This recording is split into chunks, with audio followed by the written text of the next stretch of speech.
Hey, what's up, Street Talks? Eric from the Eric Street Photography blog.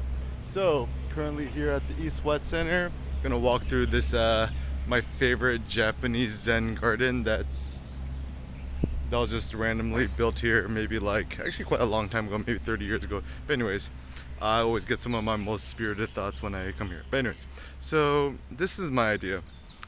I think one of the best ways to think about human desires or human instincts is actually to look at games, especially video games. So what are the type of games which are really popular?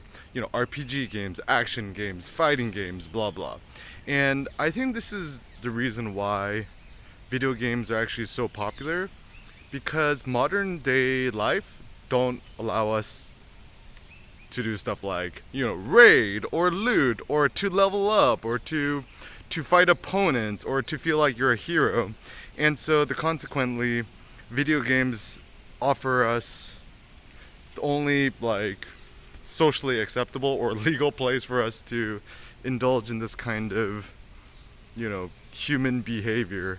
I'm gonna talk more about like games and stuff in the future. But anyways, one of the things that I find very interesting is this notion of, man, this garden is nice, huh?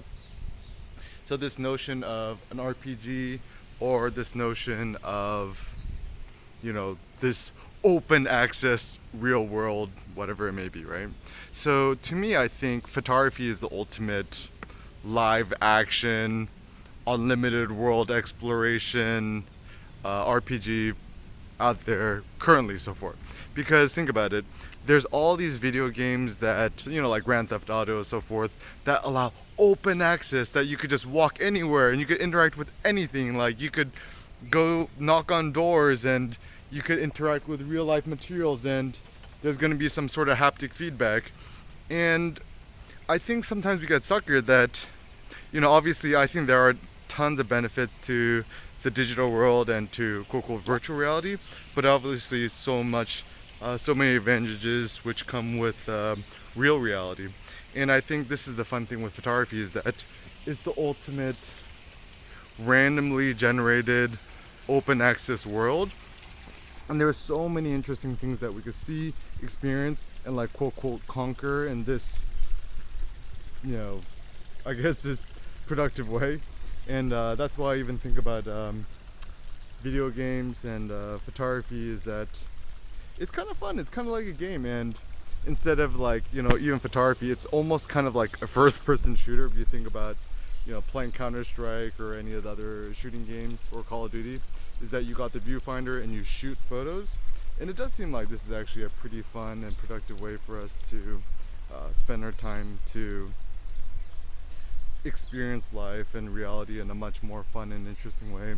And this is actually the funny thing too, is that like a lot of us are so exhausted from work and stuff like that, that at the end of the day we just kind of play video games and we watch Netflix. I'm like, if that extra hour or two that we spend, well, if we spent that time, you know, exploring more, photographing more, and thinking about life like an RPG or a video game, is that, you know, you have all this gold, you have all these, you know, hit points and mana and stuff like that. And I think what we really are striving towards is to use our abilities to express our strength and to flex our creative muscles and so forth.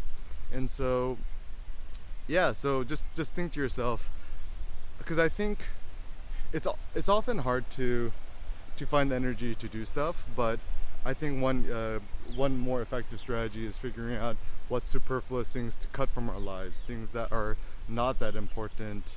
And in order to live a more meaningful life, once again, I think it is to allow ourselves to explore more randomness. Even one of the reasons why I think we're so drawn to nature, this is my theory, is that nature is so chaotic actually. And in terms of visual stimuli, there's nothing better than looking at nature, because there's a trillion trees and plant life objects and stuff like that. It's all randomly generated. And this is why I, for the most part, don't really like modern living, is that everything's a little bit too predictable and boring. And I think people like even in terms of nature and design, people love the beauty of fractal designs and fractal nature, where if you look at the growth pattern of trees and shrubs and other vegetative matter, it grows in a way which is very irregular yet pseudo-regular in terms of like, think about the golden mean and Fibonacci spirals, whatever. Mandelbrot, Benoit Mandelbrot, I'm totally butchering his name, but he has something called a Mandelbrot set, which is essentially fractals in nature and mathematics, which is actually quite beautiful. But anyways, other ways you could think about life as an RPG. You know, think about yourself as the lone hero, the camera is your sword, and even when you're interacting with other people, obviously you're not fighting people, but that's why I think street photography is so fun, is that it's probably one of the most risky and difficult and scary things that we could do, especially interacting with other humans. And I really do think that ultimately street photography is so great because we're using other humans, especially strangers, to make artwork. And I think this is what makes street photography so fascinating, so wonderful.